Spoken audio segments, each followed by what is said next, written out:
Halo teman semua, nama aku Daniel dan di video kali ini aku pengen membahas tentang gimana cara kita memilih 5 instrumen untuk kita melakukan yang namanya diversifikasi ya teman. Nah di video kali ini nanti kita coba melakukan perhitungan dan kita akan masukin ke kalkulator yang aku udah sediain ini. Nah kenapa aku membahas topik yang satu ini? Ini karena ada beberapa pertanyaan yang masuk ke channelku dan salah satunya dari ini ya teman, dari Kak Gerbang Biru Official minta saran buat diversifikasi ke 5 tempat atau lebih kok. Maka dari itu, di sini aku udah siapin tabelnya. Kira-kira kalau misalnya kita diversifikasi, nanti portofolio kita bakal menjadi apa. Dan aku juga akan memberikan beberapa saran ya, teman. Nah, pertama-tama aku bakal kasih tahu dulu kalau misalnya teman-teman pengen berinvestasi, jumlah diversifikasinya itu sangat bergantung dengan jumlah modal ya, teman. Karena kalau misalnya kita permainan modal kecil sama kita punya modal yang besar, otomatis cara investasi kita, metode yang kita gunakan bisa juga berbeda. Nah, di sini aku juga udah siapin tabel, di mana tabel ini kamu bisa tinggal masukin ya, teman. Kalau misal kamu di sini masukin instrumennya, kemudian kamu masukin return tahunannya, dan kamu masukin berapa alokasi dananya, ini bakal hitungin secara otomatis itu alokasi portofolionya berapa persen dari total portofolio kamu. Kemudian dia nanti juga akan hitungin returnnya berapa, kemudian dia bakal hitungin juga secara keseluruhan return rata-ratanya dari satu portofolio ini akan menjadi berapa ya, teman. Dan ini hitungannya per tahun. Nah, kalau misalnya instrumennya apa aja, sebenarnya kamu boleh mendiversifikasikan ke banyak elemen. Ini salah satu contohnya kalau misalnya kamu berinvestasi dana mas stabil. Dana mas stabil merupakan salah satu instrumen yang oke banget. Kalau misalnya kita cek ke aplikasi dan kita lihat pertumbuhannya, nih kamu bisa lihat ya, aku bakal buka dana mas stabil, kita bisa lihat portofolionya selama ini pertumbuhannya selalu positif. Dan ini udah lama banget ya, teman. Udah dari tahun 2005. Jadi kamu juga boleh gunakan salah satu instrumen ini. Aku rekomendasikan kamu juga menggunakan dana mas stabil. Katakan di sini kita masukin returnnya yang wajar aja, satu tahunnya mendapatkan sekitar 5,63%. Kemudian di sini ini aku masukin contoh aja Sukor Invest Premium Fund, tapi kalau misalnya kamu nggak mau masukin nggak apa-apa ya, teman, karena ini secara kestabilan mungkin masih belum sestabil dana mas stabil ya, teman. Coba di sini aku masukin 0, kemudian Sukor Invest Syariah Money Market Fund ini buat pasar uang aja kalau kamu pengen mendiversifikasikan dana kamu. Kita ambil contoh aja di sini yang tadi dana mas stabil masukin 10 juta, Sukor Invest Syariah Money Market Fund masukin 10 juta. Berikutnya aku akan memberikan dua instrumen yang menurut aku oke dalam bidang P2P ya, teman. Tapi aku perlu ingetin bahwa P2P ini merupakan risk profile-nya itu tinggi. Jadi ini adalah investasi yang beresiko. Kalau misal kamu pengen masukin dana kamu, ya mungkin kamu boleh masukin uangnya yang lebih kecil di sini. Supaya kalau terjadi kamu kehilangan dana, itu resikonya bakal lebih kecil ya, teman. Beda cerita kalau misalnya kamu masukin semua dana kamu di situ, kalau misalnya nanti kamu kehilangan dana, kamu bakal kehilangan semuanya langsung. Nah, di sini kita masukin masing-masing 5 juta aja. Nah, berikutnya yang terakhir aku masukin di bank digital ya, teman. Karena bank digital itu bisa memberikan return yang lumayan oke dan bank digital itu sifatnya liquid. Katakan di sini kamu punya 10 juta juga. Nih, kamu bisa lihat dengan portofolio seperti ini, total investasi sebanyak 40 juta rupiah, itu kamu udah bisa mendapatkan return per tahunnya sebanyak 3 juta. Atau kalau misalnya dihitungin itu sekitar 7,6% per tahun. Itu udah lumayan banget ya, teman. Udah sedikit lebih tinggi dari angka inflasi. Aku pribadi juga ada naruh di bank digital ya, teman. Ini kamu bisa lihat aku taruh sekitar 604 juta di Cbank. Kalau misalnya kita buka ke bagian transaction history, ini kamu bisa lihat aku setiap harinya selalu mendapatkan bunga. Yaitu 63.000, 62.000, 62.000. Tapi ini dikurangi pajak lagi, berarti sehari aku mendapatkan sekitar 50 ribuan ya, teman. Sebenarnya masih ada beberapa lagi instrumen P2P, tapi mungkin bisa sedikit lebih beresiko ya. Sejauh ini yang performanya oke menurut aku malah P2P lending yang konsumtif. Tapi kan aku ngerti sebagian dari teman-teman mungkin nggak ingin menyentuh riba, pengen investasi yang sifatnya halal, ya kamu harus menghindari instrumen-instrumen seperti ini ya, kan? Dan bank digitalnya pun kamu boleh menggunakan bank digital Aladin. Nah, kalau misalnya kamu pengen mendiversifikasikan portomu ke dalam beberapa posisi lagi, contohnya kalau misalnya kamu masukin ke BTC,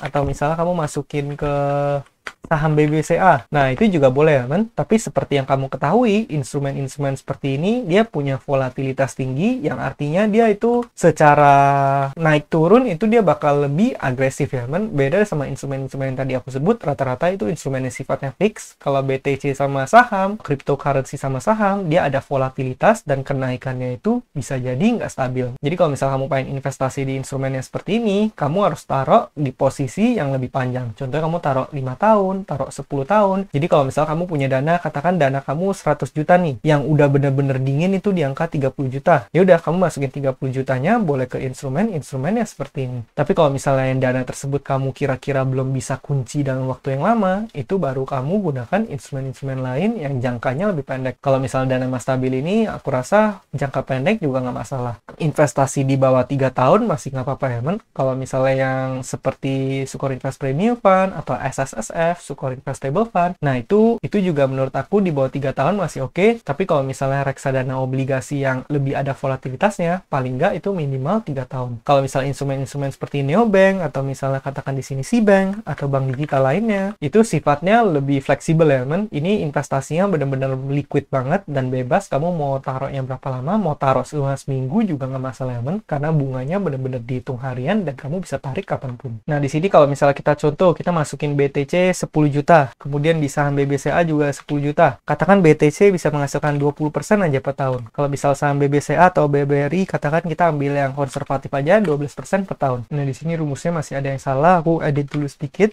Ini kamu bisa lihat return kamu bisa menjadi sekitar 10% per tahun. Dan itu udah oke banget ya, teman. Kalau bisa kamu bisa lakukan 10% dalam jangka panjang, itu returnnya udah oke banget. Nah, return ini juga akan sangat dipengaruhi oleh risk profile kamu. Kalau kamu risk profile tinggi, kamu taruh di instrumen-instrumen yang sifatnya lebih beresiko, kamu taruh lebih banyak. Katakan di sini uang nih kamu taruh 20 juta. Begitu juga dengan yang easy cash, kamu taruh 20 juta. Nah, kamu bisa lihat return kamu bakal bisa menjadi semakin tinggi. Karena kenapa? Karena instrumen-instrumen yang beresiko tinggi ini, dia bisa memberikan return lebih tinggi, sehingga secara overall dia bisa memberikan imbal hasil yang lebih oke ya, men. Tapi seperti yang kamu ketahui, otomatis resiko kamu juga bakal meningkat. Maka dari itu, ini akan sangat ditentukan oleh profil resiko dan juga gaya bermain kamu. Nah, di sini aku juga ada nulis beberapa note. Di sini note-nya adalah yaitu yang ini yang lumayan penting, yaitu memiliki emergency fund. Artinya sebelum kamu berinvestasi, ini kamu harus punya dulu dana darurat ya, men. Dan dana darurat itu paling nggak kamu taruhnya harus di tempat yang liquid. Seperti yang boleh kamu gunakan, seperti yang aku gunakan ini Cbank. Ini dia kan sifatnya benar-benar liquid. Kenapa aku pilih untuk naruh dana darurat di Cbank? Ya karena kalau misalnya aku taruh di instrumen yang lain, bisa aja nggak liquid. Dan yang namanya dana darurat, kita benar-benar nggak tahu kita butuhnya kapan. Namanya aja udah emergency fund ya, teman. Yaitu kita akan membutuhkannya. Yaitu kita akan pakai dananya di saat-saat genting atau saat-saat emergency. Kalau misalnya P2P, kita nggak bisa gunakan sebagai dana darurat. Karena kenapa? Karena kan kita ini rata-rata dananya dikunci ya. Ada yang 1 bulan, 3 bulan, 12 bulan. Kalau misal kamu udah kunci 12 bulan, tiba-tiba kamu pengen pakai dananya, ya kamu nggak bisa tarik. Nah, kalau misalnya instrumen-instrumen seperti RD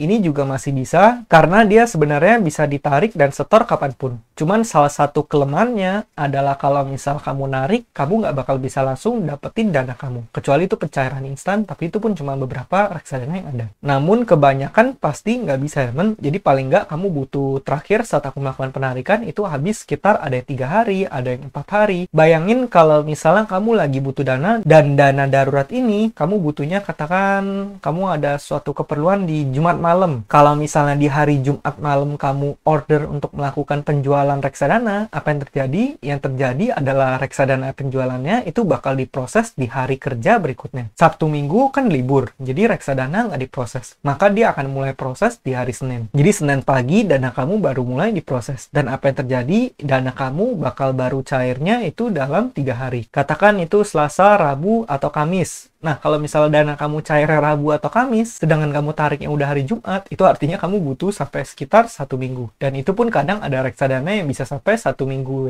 atau 7 hari kerja baru penarikannya beres. Maka dari itu, kalau misalnya ini sifatnya itu lumayan liquid, tapi nggak liquid-liquid banget seperti bank digital. Kalau bank digital itu sifatnya benar-benar lebih bebas ya, kan? Kamu mau tarik kapanpun, itu pun bisa. Nah, sebenarnya kalau metode aku pribadi kalau dana aku masih belum gede, aku nggak bakal ribet-ribet untuk melakukan diversifikasi seperti ini. Karena aku bakal jujur aja, di saat dulu portoku masih kecil, katakan masih di bawah 100 juta, itu aku mainnya agresif banget ya, teman. Aku taruh di banyak instrumen-instrumen yang sifatnya tinggi resiko tapi tinggi reward, seperti easy cash, asetku, uangme, dan P2P lending lainnya. Dan di masa itu lagi masa jaya-jayanya. Kalau misal kamu cek video aku yang lama, bahkan dulu easy cash ada yang returnnya sampai 26%, kemudian tambah kupon lagi bisa sampai 27% per tahun. Dan aku masukin lumayan banyak. Makanya secara akumulatif, aku juga juga udah mendapatkan sekitar ratusan juta dari P2P lending ya teman. Nah kemudian di sini aku juga akan memberikan pengingat, yaitu kamu harus lunasi dulu utang konsumtif sebelum kamu mulai investasi. Karena kalau misalnya kamu punya utang konsumtif, katakan utang pinjol atau utang cicilan kartu kredit, dan kamu punya investasi, seringkali return hasil investasi itu nggak bisa mengalahkan yang namanya bunga pinjaman ya teman. Kalau misalnya pinjol itu per hari aja udah 0,4% paling tinggi. Berarti per tahun bisa sampai lebih dari 100%. Kalau misalnya katakan bunga kartu kredit itu bisa sampai 2% per bulan. Per tahun bisa sampai 24%. Dan kalau kita lihat di sini, bahkan yang return tahunan yang lebih tinggi dari angka tersebut hampir dibilang nggak ada ya teman. Maka dari itu kalau kamu punya utang konsumtif, ada baiknya utang konsumtif diselesain dulu baru kamu bisa mikirin yang namanya investasi. Kalau misalnya utang produktif itu ceritanya beda ya teman. Itu boleh juga kamu gunakan. Nah tadi aku sempat singgung kalau misalnya dana kamu masih kecil, bahkan nggak apa-apa dulu kalau misalnya kamu nggak melakukan diversifikasi. Aku pribadi juga seperti itu. Kalau misalnya danaku mungkin masih di bawah 100 juta, mungkin aku bakal taruh semuanya di neobank ataupun Cbank aja. Karena kenapa? Karena permainannya beda ya men. Di sini aku sempat tulis kalau modal kecil kita nggak perlu pusing diversifikasi terlebih dahulu, tapi kalau udah modal lebih besar itu lebih banyak risk yang bisa kita tanggung ya men. Katakan modal kita udah 1 miliar. Nah itu permainannya udah beda. Kita bisa aja masukin uang mie 100 juta, masukin isi gas 100 juta. Itu pun returnnya udah bisa memberikan semakin oke ya men. Maka dari itu permainannya berbeda banget. Terus kalau misalnya kita modal kecil, dengan kita taruh uang di yang sifatnya liquid seperti ini, kita bisa benar-benar fleksibel dan uang itu bahkan kita bisa pekerjakan. Katakan dengan uang itu tiba-tiba kamu dihadapkan sama peluang